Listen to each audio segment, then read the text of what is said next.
जय हिंद दोस्तों, आपका स्वागत है आपके अपने चैनल गुरु ज्ञान में। तो इससे पहले अपन पढ़ चुके हैं कंप्यूटर का परिचय और कंप्यूटर का परिचय पढ़ चुके हैं।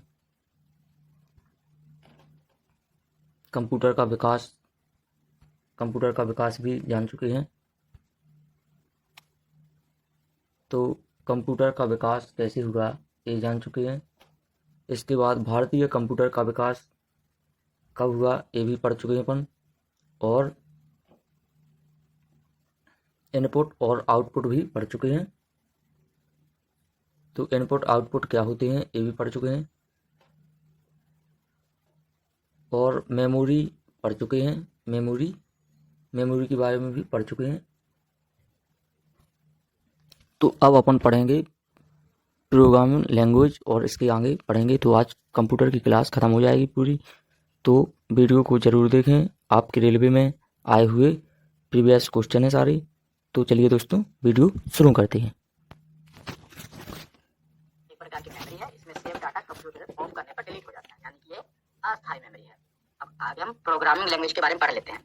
तो कंप्यूटर में लोगो क्या है? तो लोगो वाला लोगो नहीं जो आप देखते हैं कि कोई लोगो बना हुआ है। तो लोगो जो होता है ना, एक प्रोग्रामिंग भाषा है। ऑप्शन बी इसका सही जवाब है। तो जो लोगो है ये एक प्रोग्रामिंग भाषा है। इसका उपयोग उपकरणों को नियंत्रित करने के लिए किया जा सकता है। इसका पूरा नाम है language of graphic oriented. Language of graphic oriented इसके फुल फॉर्म है। तो शॉर्ट में हम कहते हैं लोगो। ये क्या है? एक प्रोग्रामिंग भाषा है। तो फोर्ट्रॉन और कोबोल भाषा का सर्वप्रथम प्रयोग इस पीढ़ी के कंप्यूटर में किया गया है। फोर्ट्रॉन मैंने आपको पढ़ाया था, याद रखिए। फोर्ट्रॉन और कोबोल भाषा का बताया था कि कौन सी पीढ़ी में इसका इस्तेमाल हुआ था। तो इसका इस्तेमाल हुआ था सेकेंड जनरेशन में। ऑप्शन ए इसका सही जवाब होगा। फोर्ट्रॉन और जो कोबोल है ना, ये है क्या? ये भी प्रोग्रामिंग लैंग्वेज है। इसका इस्तेमाल सेकेंड जनरेशन में हुआ था। हमने पढ़ लिया। तो आगे चलते हैं कि जो प्रोग्रामिंग लैंग्वेज है जावा, इसका आविष्कार किसने किया था? तो जावा के बारे में आपने सुना होगा। तो जावा का आविष्कार किसने किया था, उनका नाम बताइए आप। इसका सही होगा ऑप्शन, अपना जेम्स कहाँ पर है, ये रहे, जेम्स गोसलिंग। ऑप्शन डी इसका सही जवाब है। जेम्स गोसलिंग ने जावा का आविष्कार किया था। तो निम्न में से कौन सी कंप्यूटर की प्रोग्रामिंग लैंग्वेज नहीं है? प्रोग्रामिंग लैंग्वेज होती है ना कंप्यूटर की, जावा हो गई, पाइथन, सब प्रोग्रामिंग लैंग्वेज है। कौन सी प्रोग्रामिंग लैंग्वेज नहीं है?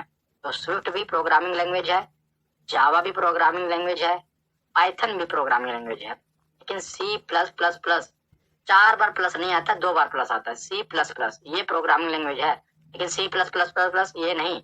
तो यहाँ पर 4 बार आ गया, ये गलत है। अगर 2 बार होता तो ये भी प्रोग्रामिंग लैंग्वेज होती है, सी प्लस प्लस। तो प्रोग्रामिंग लैंग्वेज देख लीजिए कौन कौन सी है। तो कंप्यूटर में देखिए, प्रोग्राम लिखने की प्रक्रिया को प्रोग्रामिंग कहा जाता है। इस भाषा में लिखा जाता है उसे प्रोग्रामिंग भाषा कहा जाता है। तो जो प्रोग्राम लिखने की प्रक्रिया उसे प्रोग्रामिंग कहेंगे, कंप्यूटर में प्रोग्रामिंग करना। और जिस भाषा में वो लिखा जाएगा उसे प्रोग्रामिंग लैंग्वेज कहेंगे। तो कौन कौन सी प्रोग्रामिंग लैंग्वेज है जो आपके लिए इंपॉर्टेंट है? तो Fortran, COBOL, Java, Swift, Python, C plus plus, 2 बार प्लस आएगा, याद रखिएगा, HTML, ये प्रोग्रामिंग भाषाएं हैं। ज्यादा जब ऑप्शन में होंगी यही आती हैं। इसके अलावा कोई भी है वो प्रोग्रामिंग लैंग्वेज नहीं है। आगे चलते हैं। पाइथन एक है। पाइथन क्या है? पाइथन एक प्रोग्रामिंग भाषा है। ऑप्शन ए इसका सही जवाब है। अगला प्रश्न है, तो हमने पढ़ लिया कि पाइथन एक उच्च स्तरीय हाई लेवल की ऑब्जेक्ट ओरिएंटेड ओपन सोर्स और इंटरप्रेटेड प्रोग्रामिंग भाषा है। आगे देखते हैं कि इनमें से किसे सी लैंग्वेज को विकसित करने का श्रेय जाता है? तो जो सी लैंग्वेज है कंप्यूटर की, इसका विकसित किसने किया था? तो डेनिस भाई ने किया था। कहाँ पर है, ये रहे, ऑप्शन ए डेनिस रिची ने सी लैंग्वेज को विकसित करने का श्रेय इन्हें जाता है। अगला प्रश्न है, तो सी लैंग्वेज एक सामान्य उपयोग में आने वाली कंप्यूटर प्रोग्रामिंग भाषा है और उसको विकसित करने का श्रेय डेनिस रिची को जाता है। इसका उपयोग यूनिक्स नामक प्रचलन प्रणाली के निर्माण में किया जाता है। अब आगे है, कोबोल का पूर्ण रूप क्या है? बहुत बार रिपीट हुआ है, वेरी वेरी वेरी इंपॉर्टेंट। तो कोबोल की फुल फॉर्म बताइए क्या होती है आप? तो कॉमन बिजनेस ओरिएंटेड लैंग्वेज, यहाँ पर देख लीजिए, ये रहा, टी से कॉमन, टी ओ से कॉमन, बी से बिजनेस, ओ से ओरिएंटेड, एल से language. Common business oriented language इसकी फुल फॉर्म होती है। ऑप्शन सी इसका सही जवाब है। आगे है, आगे हम न्यूमेरिकल सिस्टम पे, तो हमने पढ़ा था ना, निबल, बिट्स, ये सब, इस पर जो प्रश्न बनते हैं बहुत मजेदार क्वेश्चन होंगे, ये देखते हैं। तो कंप्यूटर शब्दावली में निबल क्या है?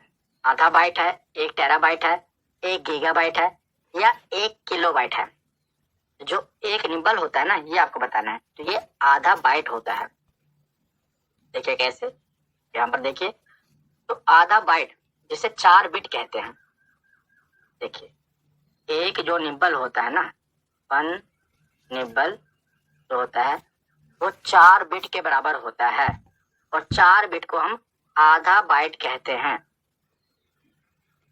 आधा बाइट क्यों कहते हैं? क्योंकि पूरे बाइट में अगर इसको पूरा करना है, पूरा बाइट जो होता है, पूरा मतलब कि एक बाइट में 8 बिट होते हैं।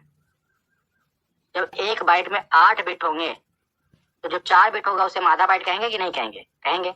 और आधा बाइट 1 निबल के बराबर होता है। तो आधा बाइट 4 बिट 1 निबल के बराबर होता है। 8 बिट जिसे हम पूरा बाइट कहते हैं वो 1 बाइट कहा जाएगा। तो उसके बाद आएगा 1 किलो बाइट, 1024 बाइट होते हैं, सब मैंने पढ़ा दिया। फिर मेगा बाइट, फिर गीगा बाइट, फिर यहीं से प्रश्न बनेंगे। देखिए जैसे प्रश्न आया कि निम्नलिखित को आरोही क्रम में व्यवस्थित कीजिए। तो आरोही क्रम में आपको व्यवस्थित करना वाला कि सबसे पहले सबसे छोटा, फिर उससे बड़ा, फिर उससे बड़ा, बढ़ते क्रम में। तो दिया गया है मेगाबाइट, टेराबाइट, ये सब स्टोरेज मेमोरी है, मेमोरी की मापन इकाई है। मेगाबाइट यानी कि MB, terabyte KB, kilobyte KB, gigabyte यानी कि GB। तो आपको उसको बढ़ते क्रम में सजाना है। तो सबसे पहले इनमें से देखा जाए सबसे छोटा KB होगा, यानी कि किलोबाइट सबसे छोटा होगा KB। ठीक है, KB से बड़ा कौन सा होगा? किलोबाइट से बड़ा होगा, KB से बड़ा होता है MB, तो मेगाबाइट होगा। MB से बड़ा कौन होगा? तो MB से बड़ा होता है GB, गीगाबाइट। गीगाबाइट से बड़ा कौन सा होगा? तो टेराबाइट, TB। तो आएगा KB, MB, GB, TB। अब देखिए कहाँ पर है ये सब? तो ये रहा किलोबाइट, नहीं गीगा आ गया, यहाँ पर है मेगा। तो किलोबाइट सही है, मेगाबाइट सही है, फिर गीगा, फिर टेरा, तो ये सही है। ऑप्शन C सही है। पहले किलोबाइट होगा, फिर मेगाबाइट, फिर गीगा, फिर टेराबाइट। आगे चलते हैं कि 10 निबल्स डैश बिट के बराबर होती हैं। 10 निबल्स। तो पहले तो देखिए एक निबल कितने बिट के बराबर होती है? यहाँ पर लिख देता हूँ 1 N से आप निबल समझ लीजिए। एक निबल होती है कितने बिट के बराबर? 4 बिट के बराबर। 4 बिट के बराबर। यहाँ इन्होंने पूछा है कि 10 निबल, तो 1 से 10 पे जाना है, कितने गुना? तो 10 गुना। तो अब 4 को भी 10 गुना कर दीजिए, तो कितना हो गया? 40। तो 10 निबल 40 बिट के बराबर होगी। ऑप्शन D इसका सही जवाब होगा। अगला प्रश्न है कि 4 बिट्स के समूह को कहा जाता है। तो 4 बिट के समूह को क्या कहा जाता है? तो एक निबल कहा जाता है कि नहीं? 4 बिट के समूह को, जिसे हम आधा बाइट कह देते हैं। 4 बिट्स के समूह को एक निबल कहा जाता है। देख रहे हैं हम कितनी बार क्वेश्चन रिपीट हो रहा है? NTPC के एग्जाम में ही आप देखिए बहुत बार रिपीट होते हैं सब क्वेश्चन। आगे कि बाइनरी प्रणाली में 1 किलोबाइट कितने बाइट के बराबर होती है? तो 1 KB पूछा है। 1 KB कितने बाइट के बराबर होगी? तो 1024 बाइट के बराबर होती है। तो ऑप्शन A इसका सही जवाब है। अब अगला प्रश्न देखते हैं। देखिए आप कितनी बार ये क्वेश्चन रिपीट हुआ है? 16, 17, 19, 21, मतलब रिपीट होता ही रहता है क्वेश्चन। निम्नलिखित में से कंप्यूटर मेमोरी की सबसे बड़ा साइज कौन सा है? कंप्यूटर की जो मेमोरी है ना अभी तक, उसका सबसे बड़ा साइज कौन सा है? तो सबसे बड़ा साइज क्या है? पेटाबाइट, योटाबाइट, टेराबाइट या गीगाबाइट? तो सबसे बड़ा होता है योटाबाइट। ऑप्शन B इसका सही जवाब है। मैं आपको दिखाता हूँ, ये देखिए। सबसे छोटा होता है निबल, एक निबल में 4 बिट होते हैं। उसके बाद होता है बाइट, एक बाइट में 8 बिट होते हैं। बाइट से बड़ा होता है किलोबाइट, एक किलोबाइट में 1024 बाइट होते हैं। मतलब यही सब चीजें यहाँ बढ़ती रहेंगी, आगे आगे बढ़ती रहेंगी, 1024 लगता रहेगा उसके आगे।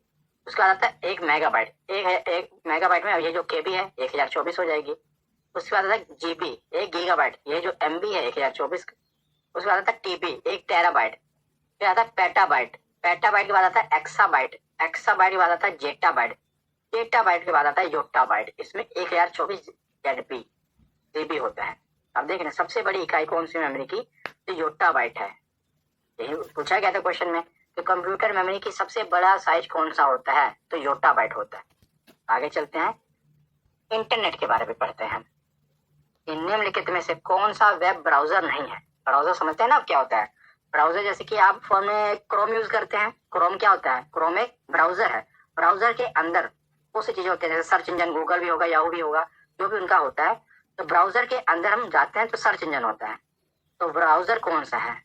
तो ओपेरा ये ब्राउजर है, सफारी भी ब्राउजर है, मोजिला फायरफॉक्स कंप्यूटर में आप देखते हैं ये भी ब्राउजर है, गूगल ये ब्राउजर नहीं है, ये सर्च इंजन है।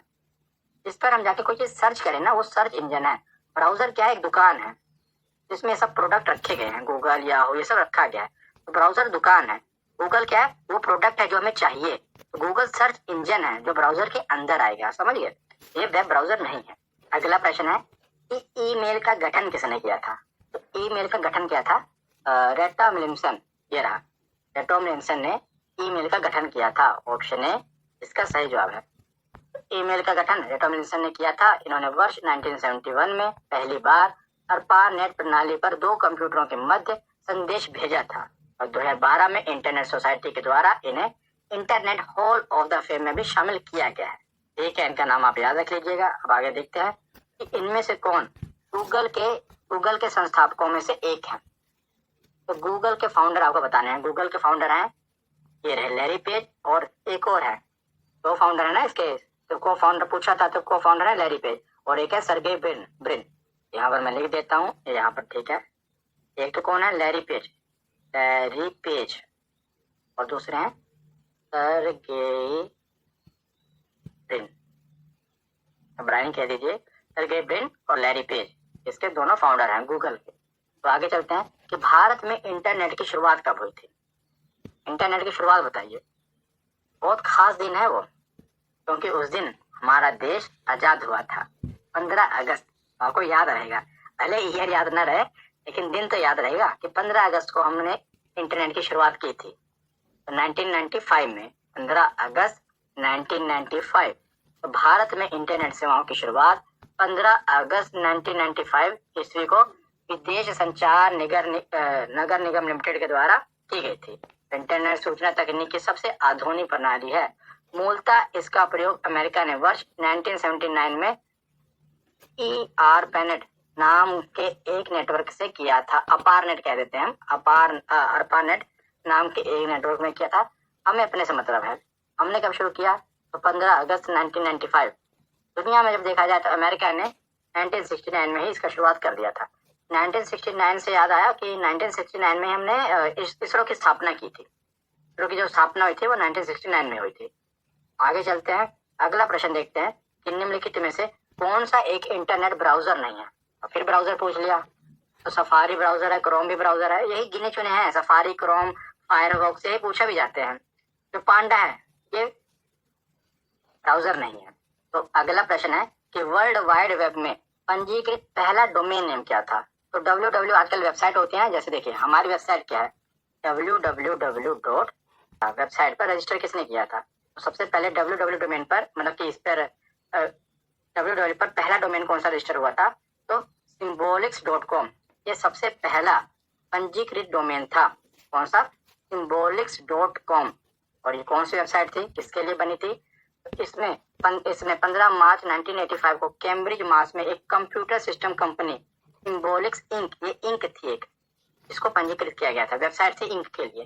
तो symbolics.com याद रखिएगा। आगे चलते हैं कि वर्ल्ड वाइड वेब का आविष्कार कब हुआ था, यानी कि www का आविष्कार कब हुआ था। तो वर्ल्ड वाइड वेब बताइए, अब अगर बताएं तो इसमें 1989 में हुआ था। कहाँ पर है, ये रहा ऑप्शन है, 1989 में वर्ल्ड वाइड वेब का आविष्कार हुआ था। आगे चलते हैं, देखिए ब्रिटिश वैज्ञानिक टिम बर्नर्स-ली ने 1989 में वर्ल्ड वाइड वेब का आविष्कार किया था।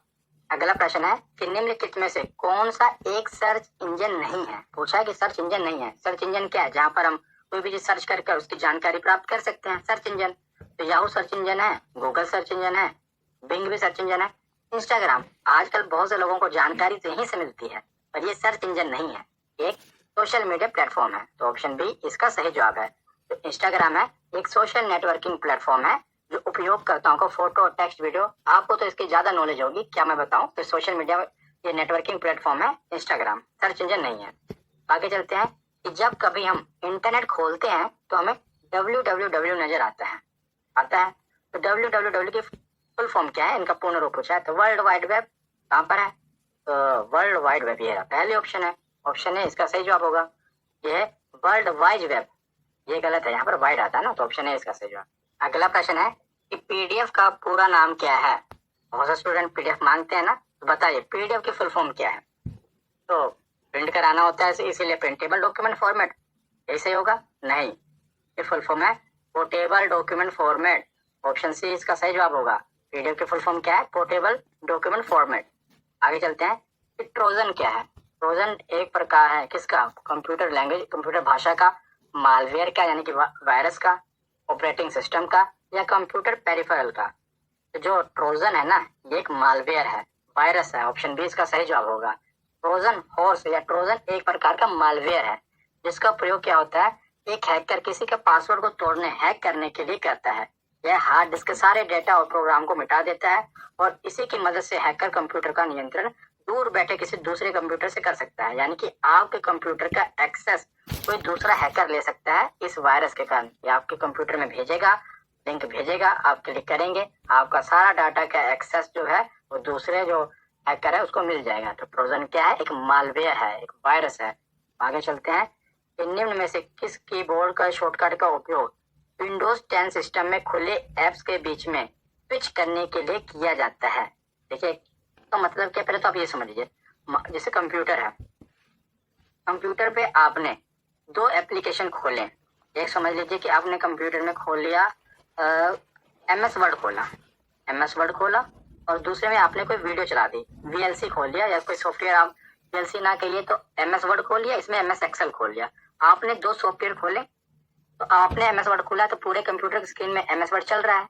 तो MS ऑफिस है ये अभी नीचे मिनिमाइज है, लेकिन जैसे ही आप अल्ट एक बटन है कंप्यूटर में, और मतलब कीबोर्ड में, और टैब, इन दोनों को एक साथ दबाएंगे ना तो दोनों एप्लीकेशन स्क्रीन पर आ जाएंगी।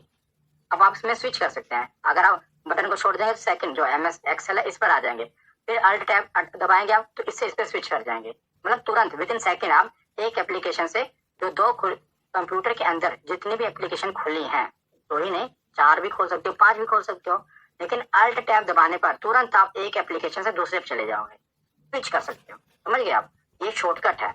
निम्न में से किस कीबोर्ड शॉर्टकट का उपयोग विंडोज 10 में सिस्टम में खुले एप्स में, खुला लिखा ना कि जो एप्स खुले हुए हैं, ओपन है, उनके बीच में स्विच करने के लिए किया जाता है? तो अल्ट प्लस टैब।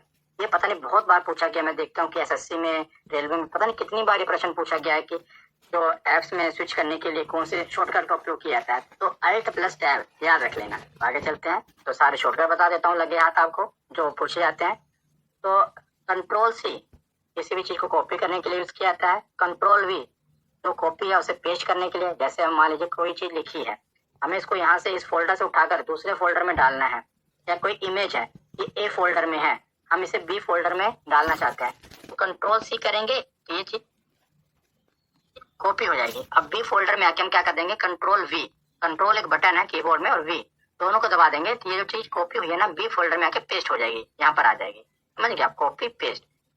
कट करने के लिए कंट्रोल प्लस X, ये सब शॉर्टकट है। अंडू करने के लिए मान लीजिए हमने कोई अपना नाम मैंने लिखा, जैसे मेरा नाम रवि है, मैंने रवि लिखा, टाइपिंग में मैंने RAVI लिखने की जगह E लिख दिया, गलत हो गया, तो कंट्रोल Z करूंगा तो अंडू हो जाएगा। अंडू मतलब कि जो लास्ट स्टेप मैंने जो लास्ट की अल्फाबेट दबाया था, E दबाया था ना, ये हट जाएगा, अब इधर RAV ही रहेगा। अंडू हो गया। अंडू मतलब जो किया काम अंडू हो गया, तो RAV अब मैं I कर दूंगा तो रवि हो जाएगा। रीडू मतलब कि तो हमने डिलीट कर दिया, जैसे मान लीजिए मैंने RAVI ही लिखा था, रवि लिखा था, मुझे लगा यार मैंने I की जगह तो L लिख दिया, मैंने कंट्रोल Z कर दिया, वो अंडू हो गया। तो मुझे लगा नहीं यार I ही तो लिखा था, फिर कंट्रोल Y कर दूंगा, फिर वो I फिर से आ जाएगा, रीडू हो गया। समझ गया आप? I मतलब हटा दिया उसको, अंडू मतलब हटा दिया जो काम किया था, रीडू फिर उसको वापस ले आए। उसके बाद आगे अल्ट प्लस टैब, इसको मतलब स्विच बिटवीन ओपन ऐप, तो ऐप खोले हुए हैं उसमें स्विच करने के लिए। अल्ट प्लस F4, इस बटन को दबाएंगे तो जो विंडो खुली हुई है ना हमारी वो क्लोज हो जाएगी। मतलब जो जैसे फोन है, फोन का साइड वाला बटन दबाते हैं क्या होता है? बंद हो जाता है। वैसे अल्ट प्लस F4, जैसे फोन में हमारे क्या होता है कि फोन के नीचे बटन होते हैं ना, एक बीच वाला बटन होता है और एक साइड वाले बटन होते हैं, तो ये कट वाला बटन होता है, जिससे सारे एप्लीकेशन को क्लोज कर सकते हैं। अल्ट F4 भी वही काम करता है, जो एक्टिव विंडो है जो चल रहा है उसको क्लोज करने का काम करता है। उसके बाद विंडो प्लस D, इससे हम क्या करते हैं, जो डेस्कटॉप है उसे शो कर सकते हैं और हाइड करना हाइड कर सकते हैं। विंडो प्लस E, जैसे हमारे फोन में फाइल मैनेजर होता है ना, फाइल मैनेजर में सारे फोल्डर होते हैं, वैसे ही जो अपना पीसी या लैपटॉप होता है उसमें भी फाइल एक्सप्लोरर होता है, माई कंप्यूटर, माई पीसी, आप जो भी कह दीजिए, एक तरह से फाइल मैनेजर। तो उसे ओपन करना है, एक तो हम जाके फोल्ड सीधे उस पर क्लिक करेंगे तब वो ओपन होगा, नहीं तो हम विंडो प्लस ई कर देंगे तब भी वो फाइल एक्सप्लोरर ओपन हो जाएगा। विंडो प्लस एल जो हमारा पीसी है उसे लॉक करने के लिए, जैसे हमारे फोन के साइड में बटन होता है उसको दबाते हैं फोन लॉक होता है, वैसे विंडो प्लस एल पीसी को लॉक करने के लिए। कंट्रोल प्लस ए सिलेक्ट ऑल, जैसे कोई फोल्डर है उसमें 100 इमेज हैं, हम एक एक करके या तो इमेज को सिलेक्ट कर रहे हैं, हम चाहते हैं कि सारी इमेज एक साथ सिलेक्ट हो जाए, तो कंट्रोल प्लस ए कर देंगे, सारी इमेज एक साथ सिलेक्ट हो जाएंगी। कंट्रोल प्लस एस, कोई भी चीज हमने की अब उसको हमें कंप्यूटर में सेव करना है तो कंट्रोल प्लस एस से सेव करेंगे। कंट्रोल प्लस पी, इससे हम प्रिंट कर सकते हैं, जैसे मान लीजिए हमने कोई डॉक्यूमेंट में बनाया या हमने कोई इमेज है कंप्यूटर में, हम चाहते हैं इसका प्रिंट आउट निकालें तो कंट्रोल प्लस पी कमांड देंगे तो अब प्रिंट आउट निकल जाएगा। ये सारे जो शॉर्टकट हैं ये पूछे जाते हैं। मैंने आपको एप्लीकेशन भी समझा दी कि भैया कैसे यूज होगा, बाकी आपको ऐसे तो मैं चाहता तो बता भी देता कि भाई ये पढ़ लो। अब आगे चलते हैं। तो अगला प्रश्न है कि निम्न में से किस कीबोर्ड शॉर्टकट का उपयोग विंडोज में लॉक करने के लिए पीसी को लॉक करने के लिए किया जाता है। तो पीसी को लॉक करने के लिए किसका इस्तेमाल होता है बताइए? एल तो आएगा ही, साथ में विंडो बटन होता है, जैसे मैं आपको दिखा देता हूँ। ये देखिए कीबोर्ड में ये वाला बटन विंडो का बटन होता है, plus L, window plus L. तो आगे चलते हैं। अगला प्रश्न है कि विंडोज 10 सिस्टम में खोले गए एप्लीकेशनों के बीच स्विच करने, देख रहे हैं आप, ये क्वेश्चन पता नहीं इतनी बार रिपीट हो रहा है कि एप्लीकेशन के बीच स्विच करने के लिए कौन सा यूज होता है? Alt plus tab, option D इसका सही जवाब है। अगला प्रश्न है कि एक विंडो कीबोर्ड पर कौन सा बटन चल रहे प्रोग्राम में हेल्प पेज को खोलता है? जैसे कोई भी मान लीजिए आप सॉफ्टवेयर चला रहे हैं, उसमें अगर आपको हेल्प चाहिए तो हेल्प पेज खोलने के लिए कौन से बटन का उपयोग करना होता है? इसका सही जवाब है F1। तो कीबोर्ड के ऊपर वाले बटन होते हैं, जैसे कीबोर्ड है ऊपर ये सब होता है F1 F2, यहाँ पर सब बटन होते हैं, तो F1 का उपयोग करना होता है। अब मैं आपको इसके शॉर्टकट भी बता देता हूँ। तो F मतलब होता है फंक्शन, और किसी चीज फंक्शन इसका मतलब फुल फॉर्म है, शॉर्ट में F1 ही लिखा होता है। 8 बन गया ये तो F1। तो F1 का इस्तेमाल होता है हेल्प विंडो खोलना। F2 चयनित वस्तु का नाम बदलना, यानी कि रीनेम करना, किसी चीज को रीनेम करना है तो डायरेक्ट आप रीनेम करने के लिए F2 दबा सकते हैं। F3 का इस्तेमाल होता है सर्च करने के लिए। F4 का इस्तेमाल होता है सक्रिय लिस्ट की सूची को प्रदर्शित करने के लिए, जो भी एक्टिव करने के लिए, शो करने के लिए। F5 का इस्तेमाल होता है रिफ्रेश करने के लिए किसी चीज को। F7 का इस्तेमाल होता है किसी चीज को, मतलब जो आपने खोल ली हुई एप्लीकेशन विंडो में जो उसमें चल रही है, सब उसी के लिए इस्तेमाल हो रहे हैं। F7 का इस्तेमाल होता है स्पेलिंग एंड ग्रामर की जांच करने के लिए, कोई मिस्टेक तो नहीं है। F10 का इस्तेमाल होता है सक्रिय प्रोग्राम, यानी कि एक्टिव जो प्रोग्राम में मेन्यू बार है, सारे फंक्शन जिसमें दिखते हैं उसे प्रदर्शित करने के लिए। हमसे पूछा गया था हेल्प वाला, तो F1 ऑप्शन ए, मतलब ऑप्शन ए कह रहा हूँ, यहाँ पर जो पिछला क्वेश्चन था कहाँ गया, ऑप्शन ए इसका सही जवाब है। अब आगे चलते हैं। तो MS विंडो, GUI का अर्थ क्या है? इसकी फुल फॉर्म पूछी गई है। तो ग्राफिकल यूजर इंटरफेस कहाँ पर है? ये रहा, इसकी फुल फॉर्म होती है। कंप्यूटर में डिलीट की गई फाइलें कहाँ चली जाती हैं? जो कंप्यूटर में कभी फाइल को डिलीट करते हैं ना, जैसे आजकल आप फोन में भी देखते हैं कि फोन में अगर हम फोन में पहले से फाइल मैनेजर आता है, उसमें अगर कोई डिलीट करते हैं ना, तो डिलीट होने के बाद भी वो एक ट्रैश फाइल में चली जाती है, वहां से उसे हम रिकवर कर सकते हैं। हाँ, अंदर जाकर हमें उसे परमानेंटली डिलीट करना पड़ता है, होता है ना वैसे। तो उसी प्रकार कंप्यूटर में रिसाइकल बिन एक एप्लीकेशन होता है जो पहले से आता है कंप्यूटर में, हम कोई फाइल डिलीट करते हैं ना तो उसमें चला जाता है रिसाइकल बिन में, वहां से जाकर उसे हम अगर परमानेंटली डिलीट कर दें तो खत्म हो जाता है। Option D recycle bin. तो कंप्यूटर में डिलीट करने की गई फाइलें कहाँ चली जाती है? रिसाइकल बिन में। तो अब वीडियो के लास्ट में हम जितनी भी फुल फॉर्म है ना सब पढ़ लेते हैं, चाहे वो किसी भी एग्जाम में पूछी गई हो, SSC हो, रेलवे हो, मैंने सब इसमें इंक्लूड करके हैं। इससे बाहर फुल फॉर्म तो आपसे नहीं पूछी जाए, बेटे करके पढ़ते हैं। आप क्या कीजिए ना, मेरे साथ दोहराइए, भले आप जहां पर भी बैठे हैं शर्माइए मत, मैं जैसे जैसे बोलूंगा आपको मेरे साथ दोहराना है। दोहराने से क्या होगा कि अभी आप देख रहे हैं और सुन रहे हैं, आपकी 2 सेंसेस यूज हो रही हैं, लेकिन जब बोलेंगे आपके 3 सेंसेस यूज होंगी, समझे आप? तो आप साथ में बोलिए, अपनी जीभ को भी चलाइए। CPU सेंट्रल प्रोसेसिंग यूनिट, साथ में बोलिए। CPU की फुल फॉर्म क्या है? Central processing unit. उसके बाद ALU, इसकी फुल फॉर्म क्या है? Arithmetic logic unit. रैम की फुल फॉर्म क्या है? Random access memory. रोम की फुल फॉर्म क्या है? Read only memory. HDD की फुल फॉर्म क्या है? Hard disk drive. SSD की फुल फॉर्म क्या है? Solid state drive. आगे नहीं, भी रुकिए। जो HDD है ना और SSD है, जो SSD है ये HDD से काफी फास्ट होती है, हार्ड डिस्क ड्राइव। अभी मैं थोड़ा बता भी देता हूँ, जैसे आप कंप्यूटर इस्तेमाल करते हैं, मेमोरी कार्ड होता है ना, उसी प्रकार कंप्यूटर में हार्ड डिस्क होती है। तो हार्ड डिस्क पहले चलती थी, अब आ गई है SSD, जिसे हम कहते हैं सॉलिड स्टेट ड्राइव। जिससे बहुत ज्यादा फास्ट होती है। हार्ड डिस्क बहुत स्लो होती है, इसमें कुछ चीज आप स्टोर करेंगे, खोलेंगे, बहुत स्लो खुलेगा, लेकिन हार्ड डिस्क बहुत फास्ट होती है, सॉरी SSD बहुत फास्ट होती है। SSD की फुल फॉर्म क्या है? अब दोहराइए, सॉलिड स्टेट ड्राइव। USB, इसकी फुल फॉर्म क्या है? यूनिवर्सल सीरियल बस, ये बहुत बार पूछा गया है, USB। LAN की फुल फॉर्म क्या है? Local area network. ये वैन यहीं पर लिखा है, यहाँ पर आना था वैन। तो वैन की फुल फॉर्म क्या है? Wide area network. URL की फुल फॉर्म क्या है? Uniform resource locator. आगे चलते हैं, HTML,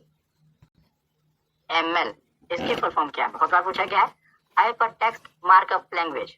HTTP की फुल फॉर्म क्या है? Hyper text transfer protocol. HTTPS की फुल फॉर्म क्या है? वही हाइपर टेक्स्ट ट्रांसफर प्रोटोकॉल तो है ही है, और जो लास्ट का S है ये सिक्योर है। IP की फुल फॉर्म क्या है? Internet protocol. TCP की फुल फॉर्म क्या है? Transmission control protocol. DNS, domain name system. OS, operating system. BIOS, basic input output system. VGA, video graphics array. MIPS, million instruction per second, इसका full form है। आगे चलते हैं, CD, compact disc. DVD, digital versatile disc. WWW, world wide web. FTP, file transfer protocol. JPEG, जो हमारी image होती है JPG format में होती है ना, बताइए। JPEG, joint photographic experts group. PDF, portable document format. उसके बाद UPS, uninterruptible power supply. CRT, cathode ray tube. LCD, liquid crystal display, ये दोनों भी बहुत बार पूछे जाते हैं। LCD क्या है? Liquid crystal display. LED, light emitting diode. अब आगे चलते हैं, ये जितने आपको देख रहे हैं ना, ये आपको देखने में लग रहा है यार ये वाले बड़े हैं, लेकिन मैं आपको बताऊं यही सारे NTPC में पूछे गए हैं। ये मैंने लास्ट में इंक्लूड किए हैं, सारे NTPC में पूछे गए, मतलब एक एक जितने भी है ना सब पूछे गए हैं, वैसे कोई भी ऐसा नहीं जो नहीं पूछा गया है, इसीलिए इंपॉर्टेंट है। चलिए पढ़िए। LIFO, last in first out. SMPS, switch mode power supply. IBM, international business machines. DTL, data definition language. CLI, command line interface. OLE, object linking and embedding. FQDN, fully qualified domain name. ATM, automated teller machine. SAP, तो SAP कहते हैं system application products. GUI, अभी देखो पूछा गया था ना, graphical user interface, ये हो गई फुल फॉर्म।